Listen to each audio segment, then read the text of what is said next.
This might sound a little strange to some of you guys, but it's good to see Deontay Wilder this happy. For me anyway. I'm glad to see him this happy. Because he don't get this kind of reception in his own country, the United States, which is a shame. He has to fly thousands of miles away to Northern Ireland in a totally different country. And people are more interested in him in this country, thousands of miles away, than they are in his own country. Isn't that sad? And it shows the state that boxing is in the United States. It shows the state heavyweight boxing is in with regards to its popularity. But it also shows that within the British Isles, boxing is absolutely booming.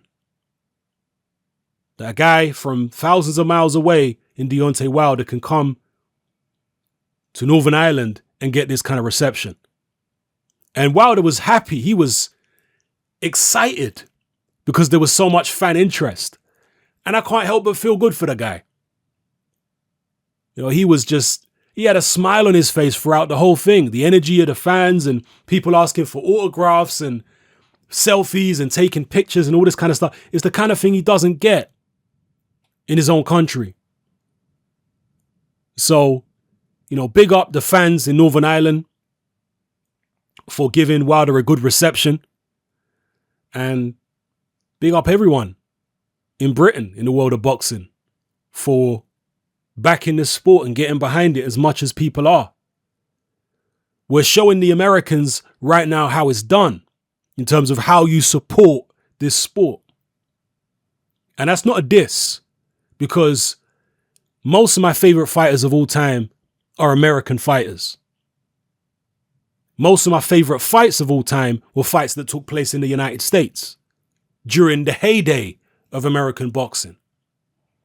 You know, during the 70s, 80s, 90s, etc., American boxing was in a very, very good place. The crowds were excited. They were really into it. People really supported boxing back then. But today, it's just not the same. Hopefully, this Deontay Wilder Anthony Joshua beef and this Deontay Wilder Tyson Fury beef and the fight that Wilder and Fury are going to have will help to revitalize boxing in the United States. Will help to revitalize grassroots interest, because one of the things that's very important in boxing, particularly in the United States, is to have a heavyweight champion.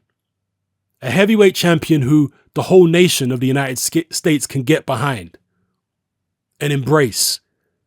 Because the heavyweight champion is the ultimate torchbearer for the sport. When you have a heavyweight champion, an exciting heavyweight champion who's knocking people out, who becomes a national celebrity, that does more to inspire young kids to go in the gym and become boxers themselves than anything else.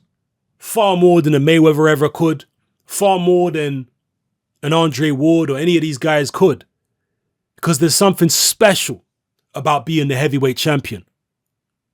It means more to the average fan being heavyweight champion. It has more of an impact on Muhammad Ali, a Mike Tyson, etc.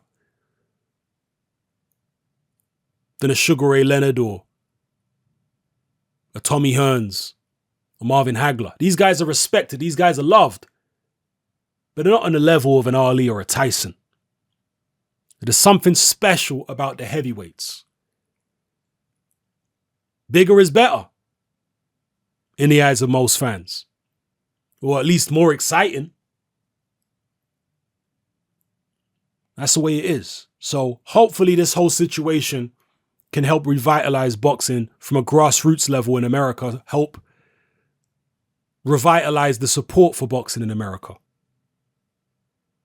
And one of the things I have to say about DAZN in its defense, because I've been a little critical of DAZN in my past couple videos, one of the things about DAZN and also ESPN with their app is they're providing boxing far more cheaply than the pay-per-views on HBO and Showtime, because the the extortionate cost of Showtime and HBO pay-per-views is killing the popularity of boxing. Let's be real about that. Those pay-per-view prices are extortionate on HBO and Showtime. That's not good for the sport at all. So the likes of DAZN and ESPN coming out with high quality content at a much cheaper price is also going to help revitalize the grassroots support for boxing in the United States. And once again, to bring it all back to the beginning, I'm happy to see Deontay Wilder this happy. Big smile on his face, loving it. He's not angry anymore because we've seen him angry for so long. Even prior to the Joshua negotiation starting, Wilder's been angry. He's been upset. And I think a lot of that anger and upset is to do with the fact that he doesn't get the recognition he thinks he deserves. Because before this Joshua beef came up, Wilder was just angry at the fact that fans and critics were always on his case, saying, oh, you're not fighting nobody and you're not really that good and you're windmilling and, making memes about him and all this kind of stuff. And I think that kind of stuff frustrated Deontay Wilder. Made him angry. But right here, we see a happy Deontay Wilder. Then again, maybe the frustration and the anger actually helps Wilder and gives him an edge. Maybe a happy Deontay Wilder might be a complacent Wilder.